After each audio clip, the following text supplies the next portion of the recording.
Well, ladies and gentlemen of the Six Pack Dad Tribe, I am very honored to be here tonight with Mr. Dave Siebel. Did I say that right? Is it Siebel or Seibel? It's actually Cybele, but Seibel. nobody so Aha, that sounds like it has some German roots there, so I got to it pronounce does. that Yep, properly. absolutely. Dave Seibel. Austro-Hungarian. There we go, Austrian or Hungarian. Well, Dave, thanks for being with us on our little interview here tonight. And you have been a successful six pack tribe guy for a while. And I'll just explain to our listeners that we have these contests where we will help each other and encourage each other to track things like protein macros, calories, exercise. And you've always scored like in the top three or the top four. This time, this last contest, we emphasized doing an event, preparing for the event, training for the event, and of course, staying within our calories and getting our protein macro and daily exercise was the contest. Very simple. And you came out on top after this was a prolonged one. This was what, about 4 months, Dave, Something like that, yeah. that we did this contest, and folks, Dave won the contest this time. So Mhm. congratulations on that. Thank you. And what I wanted to ask you, Dave, is tell us a little bit about yourself. What do you do professionally? A little bit about your family, your background, where you live, and then we'll talk about how you came to be a thing in the Six Pack Dad Tribe.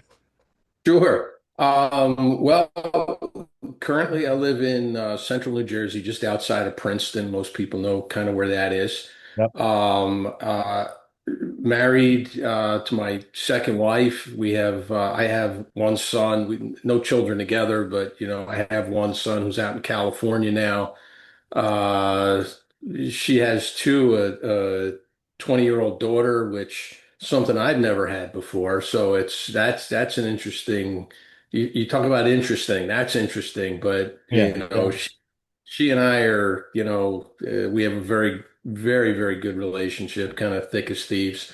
And she also has a son, great guy living in New York City, and I guess he just moved to Brooklyn from the village, and so that's where that's where Jill is tonight, having dinner with her son in the city. But right now, Central New Jersey, as I told you guys, been working on for a while, trying to get this house built down in Hilton Head. So hopefully, in the next 7, 8 months, we'll be heading south. Sounds good. And obviously, you're a successful professional guy. What do you do for a living, Dave? I run my own investment management firm. Was a corporate guy for I don't know 30 years. Left that just one day just had enough of the whole corporate thing and went out on my own and ran a couple businesses and in 2008 when the world was coming to an end, I became an investment advisor because what better time, right? So. That's right. That's right. Well, So it was good. It's clearly, been a good run. yeah, clearly that was a good run for you. And tell us a little bit about how long you've been with the Six Pack Dad Tribe and how did you come into contact with it? So, it's funny. I think it's been about 2 years, Mhm. plus or minus a little bit. And, it was like, it's one of those things. It's like you do this a lot. Your phone's always listening to you, which, we found out today. But I was just trying, my problem isn't the doing, it's kind of the accountability. Accountability. Yeah. I can be, it's funny. I tell my wife, I could be 300 pounds in a heartbeat. You and I me mean, both. I love it. I Let's love go to eat eat. some cinnamon rolls. Yeah. Oh, well, yeah, I don't know if I go, but I can do like I can eat and I can eat mass quantities of food. People are amazed. We used to do the eating challenges and things like that, and I would do all sorts of stupid things. And I think I came across one of Tyson's videos. Um, I guess it was LinkedIn. Mhm. And then it's one of those things, once you click on it once, it follows you. And then I think it was just one day I was not, I was kind of, like we all get to that point where like, okay, we got to do something differently. So, like everybody, I would see these like 30-day challenges on, YouTube or Facebook or something, and you try to do those. And, you do it for a week or so, and you realize, boy, this is stupid because this isn't healthy. And I was just looking for something Yeah. that was different, that was, where I could be pushed and held accountable. And this it kind of checked all the boxes. Yeah. So I, went ahead and said, let's give it a shot.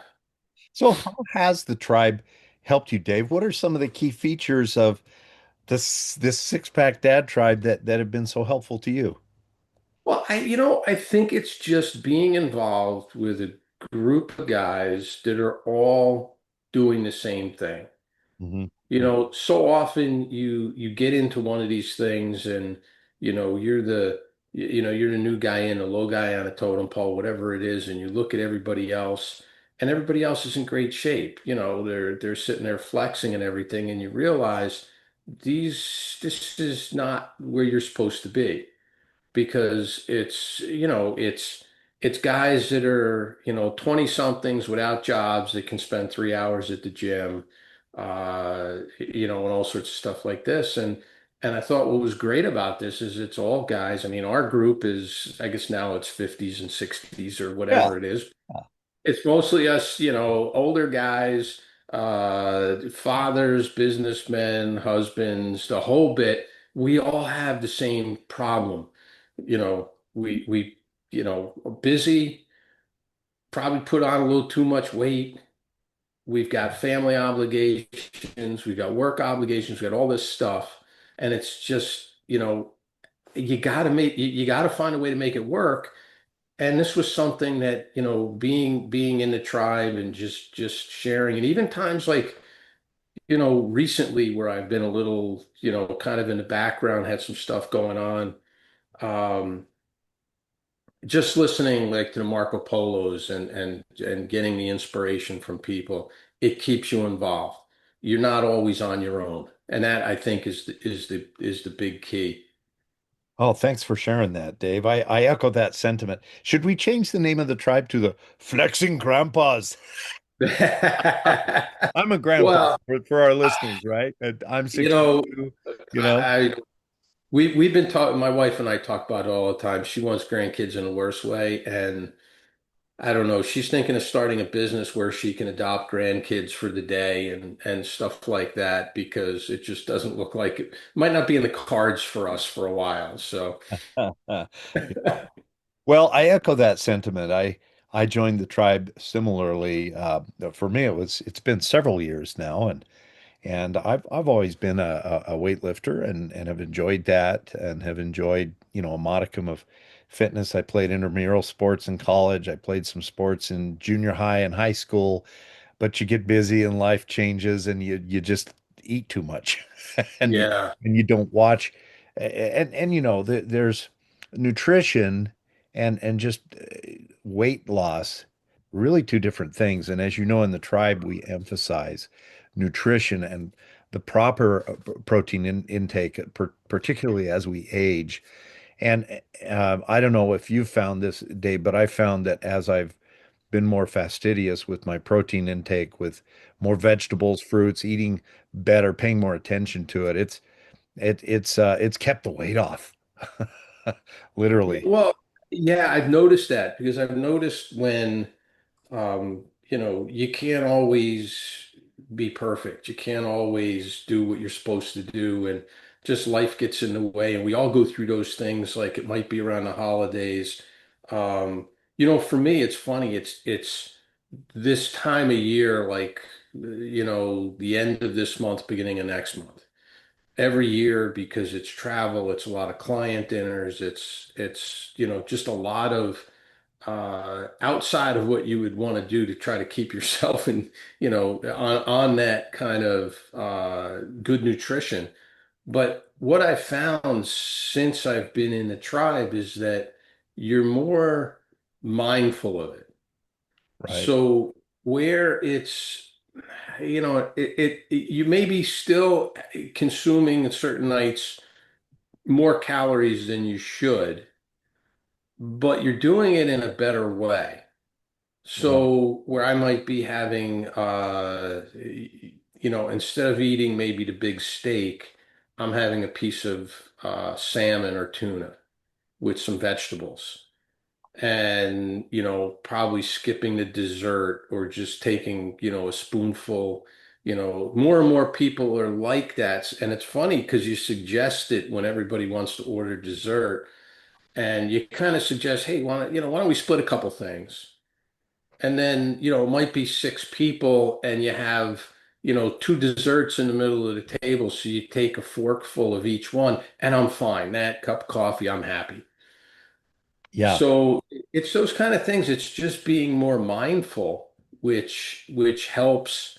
It's not I guess it's not doing the right thing. It's what you do when you don't do the right thing. And that's what, Well, and that's a perfect segue because we talk a lot in the tribe about all or nothing mentality. And what I hear you saying is, nobody's ever going to be perfect on their diet unless you're bulking up for a competition, which most of yeah. us aren't, right? And most of us Right. aren't going to be 3 to 5% or less shredded. We know what to do if we want to do that. But the reality is with life, we're never perfect bang on our diet. We're never perfect bang on our exercise.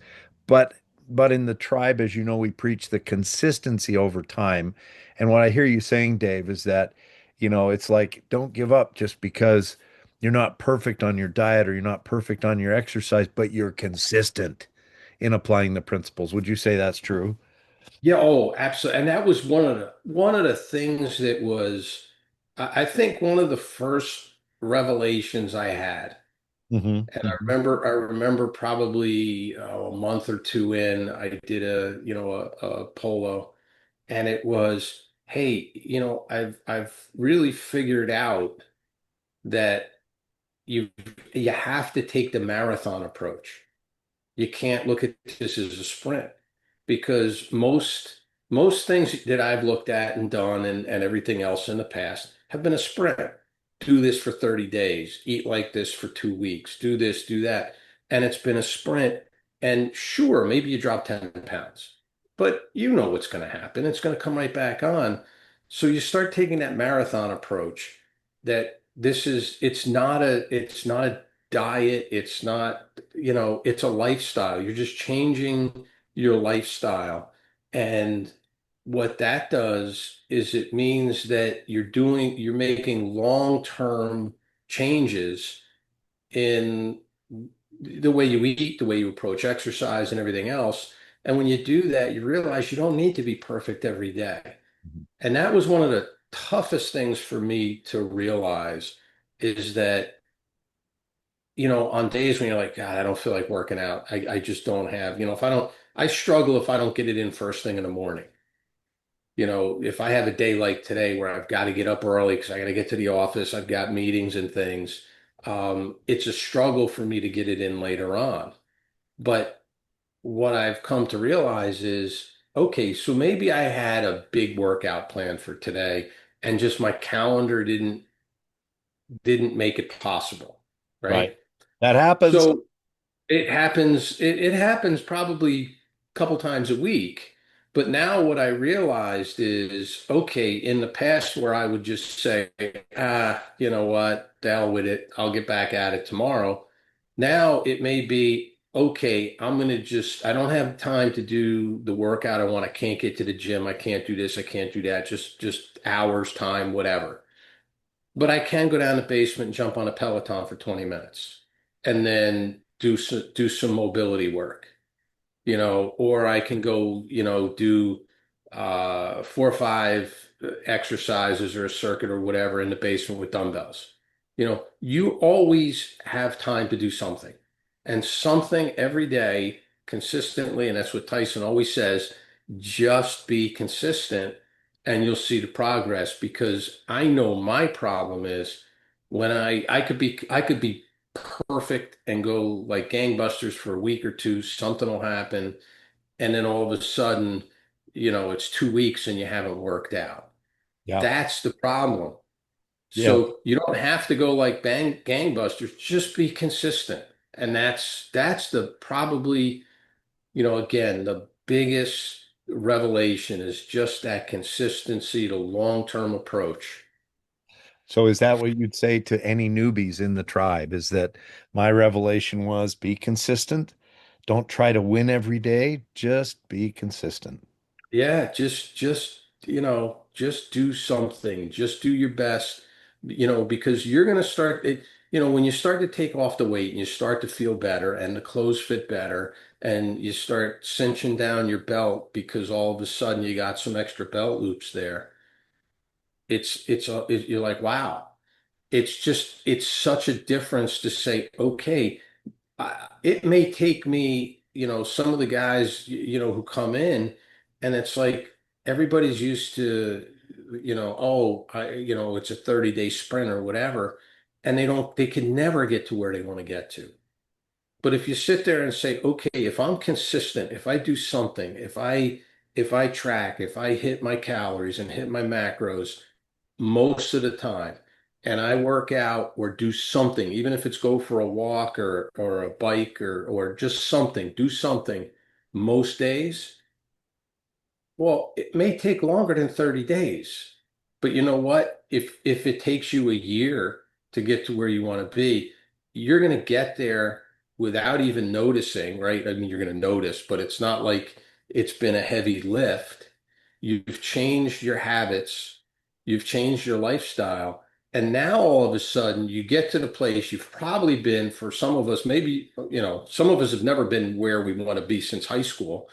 But others, they go up and down and they yo-yo and they may drop 50 pounds and then all of a sudden they put it back on.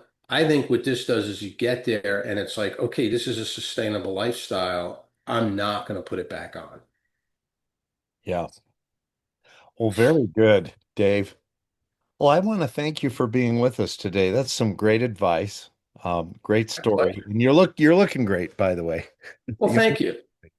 Feel good. So Uh, keep it up. Keep up the good, consistent work.